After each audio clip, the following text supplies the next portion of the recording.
constituent and hydro activities respecting concerns and issues pertaining to the LRT and its relation to hydro. Welcome. 1 minute left. Okay. Hi, thank you, Madam Chair, Mr. Mayor, councillors. I know you might be like, what does hydro have to do with this? But let me tell you.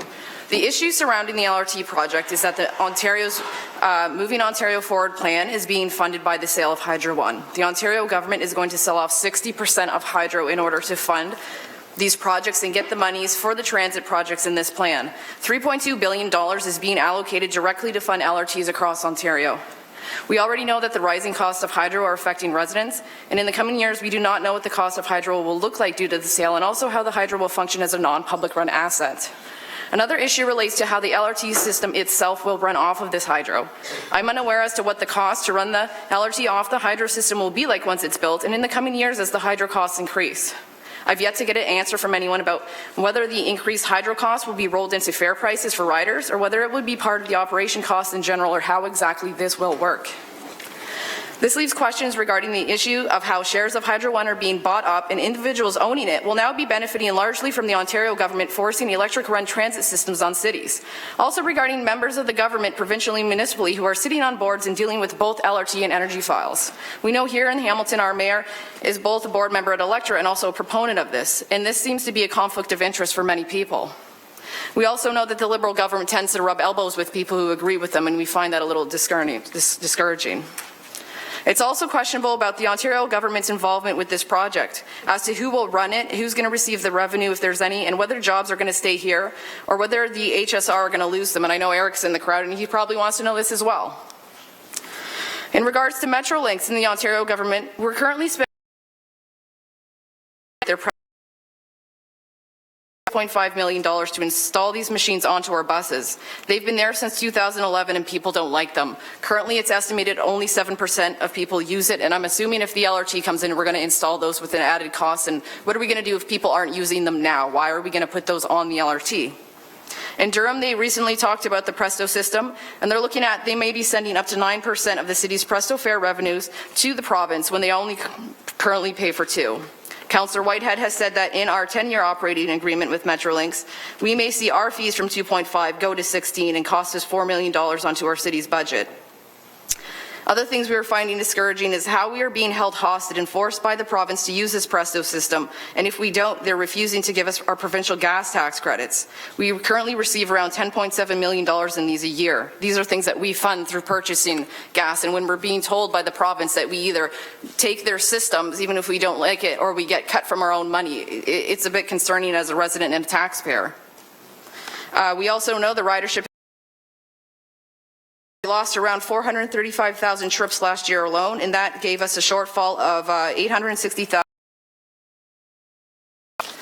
In 2014, we had just over 22 million riders. By 2015, it dipped just under 22 million, and by the end of September 2016, it was down to 16 million. That is a considerable drop, and it's an ongoing thing. The issue with this is that the cost of the LRT is going to increase to run because the price of hydro will continually increase over the years, and if this is what it's running on, it means that it will increase in cost and someone has to pay for it. What I want to know is who's going to pick up this tab and what the city has planned to safeguard the taxpayers from the growing hydro costs that now are going to cost us $3.7 million alone to light up municipal buildings, another $1 million to fund the cap and trade because of the city's natural gas consumption. But what are you going to do when the cost to run the LRT, because the hydro costs keep increasing, goes up? What are you going to do to ensure that we are safe and we are not running deficits just to fund this?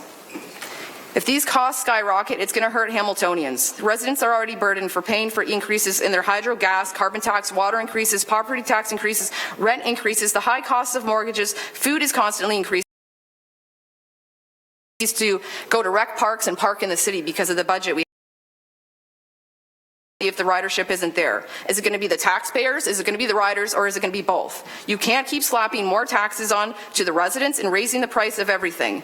Even if you say $127 a year increase in property tax, That means that it's an additional to the several $1,000s in increases from everything else we're paying. These all add up. We are not getting raises to match the cost of living and how that's increasing rapidly. You also have areas in the city that are at an economic disadvantage, and there are marginalized populations who are going to have a hard time paying their property taxes now.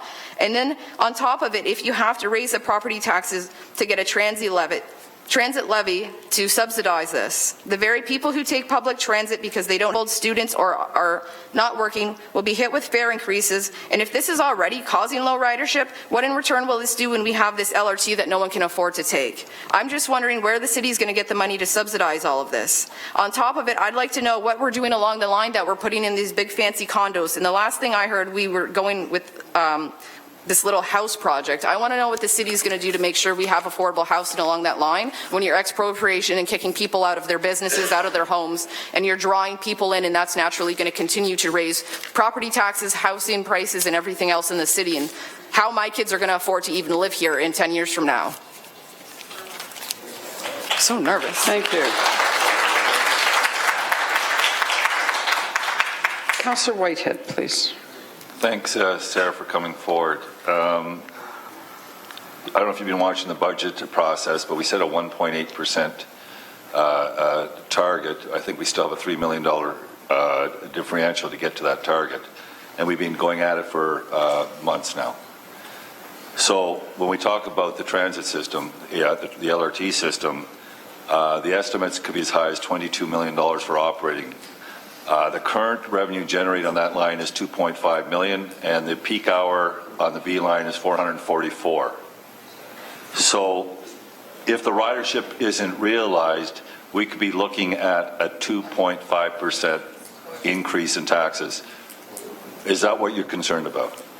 It is, because if we already don't have the ridership, I'm wondering where it's going to come from, and if we don't have it, that means someone has to pay for it. So that means we're going to either have to raise the fares, or you're going to have to raise the property taxes to increase the transit levy. And if we already have, we're going to run a deficit, and we're having issues with the budget, and you guys are going to be having a fire sale and trying to sell some municipal property, you know, how are we doing this if we're already in a financial problem? Thank you. Councillor Scully. Thank you. Good morning, Sarah. My question is, as I know you're a young mom, you have two children? Yeah. Two children. And we're talking about, as Councillor Whitehead said, a tax increase. One of the proposals, if this comes in at, you know, millions of dollars to operate, we have to find the money somewhere. How does that impact someone like you? Because we tend, I think, to forget that there is a person still struggling else. How would that impact a family such as your own?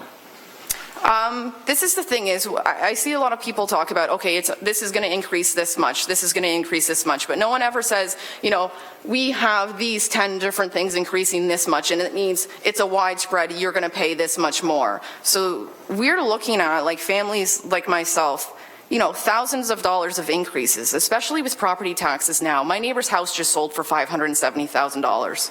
That means that the next time the MPAC comes through, the price of my property is going up, and I'm going to have money I have to take my kids out and do activities, especially if the city is raising the prices for something else goes up. So the more money people are taking from me, obviously the less money I have to spend on myself and my family, and eventually it means, do we have to start cutting how much food we're eating? Do we have to start cutting, you know, how many times a week we can shower? Because people keep taking it from us. So it does hurt families, and eventually the middle class is going to be needing to go to get food from the food bank. So it's an issue. Thank you. That's my question. Others, and how important is the housing piece? Because I think we share that concern. Yeah. In your ranking of priorities, how much does affordable housing weigh in for you in your opposition to this project? I don't know if you read the email I sent you guys yesterday. I kind of went off on a tangent and sent a ranting email about the LRT and some of the stuff, but the affordable housing on the line is an issue because from what I'm seeing, you guys want to put in a bunch of condos to bring in people who are going to be, I think, more affluent than the residents we have in the city. And if we already have a problem with poverty, I'm just wondering how putting in more expensive housing that's going to increase the cost of housing here for residents is really going to help anybody. And how are we going to put in affordable housing with big expensive condos, because it will naturally raise the price of houses across the city. So in terms of your concerns, if you were to rank them, like for myself, just to give you an example, I rate housing as like the primary, like the top priority in the city. Gentrification, displacement, for me is the top priority, like over everything. Yeah. For you in this file, how high do you rank housing? Maybe in the top 5. Obviously, my first thing would be the tax increases on the entire city in general. Another issue would be the pollution from the traffic that will be sitting parked on Main. So for me, it's my top priority, Madam Deputy Mayor. Through you, we have a report back on a community benefits agreement that could potentially mandate inclusionary zoning to increase the amount of affordable units on that line, to actually increase the access to low-income people to be able to live in new, dignified, affordable housing. If it's the case that we come back and we actually have that mandated into development processes, how would you feel about that as a benefit? Would you consider that to be a potential benefit of LRT? It depends. Like, was it MAC or Mohawk where we went through the community benefits agreement? That was actually a project I kind of was involved in when we talked about that. My only issue with that is, if we go back to public housing, is that we still need subsidization from the taxpayer. And so I'm not sure how that works, like if you have people renting the houses and whether the city has to pay so much money on top of it, because that money from the city, eventually it's from the taxpayer. So I would have to look at how this works on paper before I could actually give you an answer. Okay, so I'm happy to have that conversation with you. There's a really interesting space. In your opinion, is it the case that homeowners are the taxpayers? Well, everyone, renters are taxpayers, right. Homeowners are taxpayers, private sector is taxpayers, but the public sector is not. So this is an issue. Even if you're renting, you're seeing your rent increase because the person renting from you has to pay the city. So even if the housing market is going up, and right now, this is an issue, and they live in a condo that they rent, and because their condo is being sold, they need to move. The cost to rent is the same as some mortgages around the city. And now, if you're looking at someone who's retired or a senior, and these are the cases, or students, the cost to live in Hamilton alone is more than what most people can afford. And the issue with the LRT coming in and the gentrification is going to make it worse. So this is one of my issues when it comes to housing, is how people who are existing residents are going to afford to live here. If we're bringing in people from Toronto, like I'm seeing moving into the house next door to me, that has just increased the cost of my property and is going to make me pay, however much money more the next time my assessment comes. It's what are we going to do to help the residents in this city? And when we do that, we have to acknowledge that's also coming from taxpayers. So the more you need to subsidize programs, the less. Very interesting point around property tax assessments. And by no means, through you, Madam Deputy Mayor, I'm not asking you personal information, but are you aware that when your property values raise, so does the equity and the wealth in your own personal net worth raise with it? Yeah, but the thing is, if I'm not selling my home, it doesn't do anything for me, because I plan to live in my house until I'm probably dead, which means that if I'm not selling, all the increase of my property is doing is increasing my taxes, unless I want to perpetually live in debt and take money out of my home to fund the debt that I have. Do you know what I mean? Perhaps I have a bit of a different outlook on how to capitalize on the real estate market, but I certainly appreciate you being here today, and look forward to talking more about affordable housing and the community benefits program that we're looking to bring forward. Thank you. Councillor Jackson, please.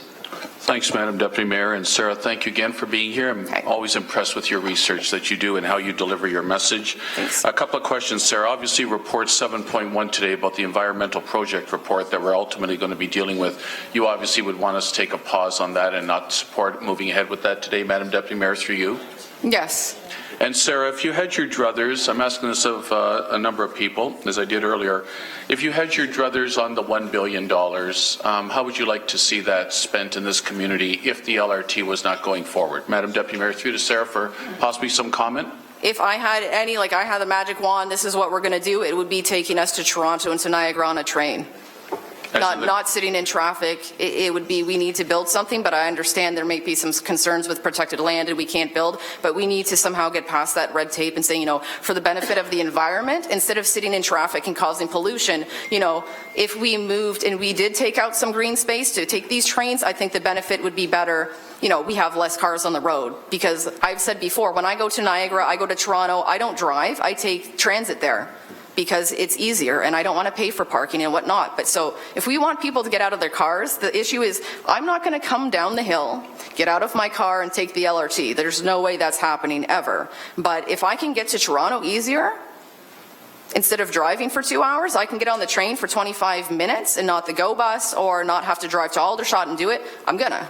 So to me, that seems like the wise and most cost-effective measure to use this money is to get to people to their jobs into Toronto and to the outskirts of wherever else, and not just taking a bus and turning it into a streetcar from the 1950s that we already ripped up. Thank you for the sincerity of your response, Sarah. Thanks. Thank you. Mr. Mayor. Thanks, and I'm going to try and make it a habit of not trying to correct information that's getting thrown out here. I'll do all of that later on. But to the last question that was asked, it's pretty clear that the $1 billion isn't something that we have a kind of a choice over in terms of, well, let's take that $1 billion and let's use it over here for roads and let's do a little bit over here for new housing. That is not the way this funding is actually flowing to us. So. Given that fact, so we have a $1 billion potential LRT transit enhancement available to us. If we decline it, we will not have $1 billion available to us for other projects. We can get into the back of the line at some other point. So how does that kind of factor into your thinking in terms of your opposition to the transit process? I think it's through you, Ms. Chair. As far, with all due respect, my recollection is Kathleen Wynne actually said it's not LRT or nothing. We get the $1 billion. So I have that in print. If you'd like me to bring it, I can. Again, with all due respect. That's just not factually correct, but you can hang But she said it, so. Like. But I don't want to debate it with you. I just wanted to It's in print, though. That's all. It's in print. Madam Chair, I actually have it taped. It's on my website. It's there. It happened. Clearly, Premier Wynne did say it. And it was subsequently corrected by the minister very directly, saying it's $1 billion for transit. If you don't take the $1 billion, it goes back into the revenue stream and it could be used somewhere else.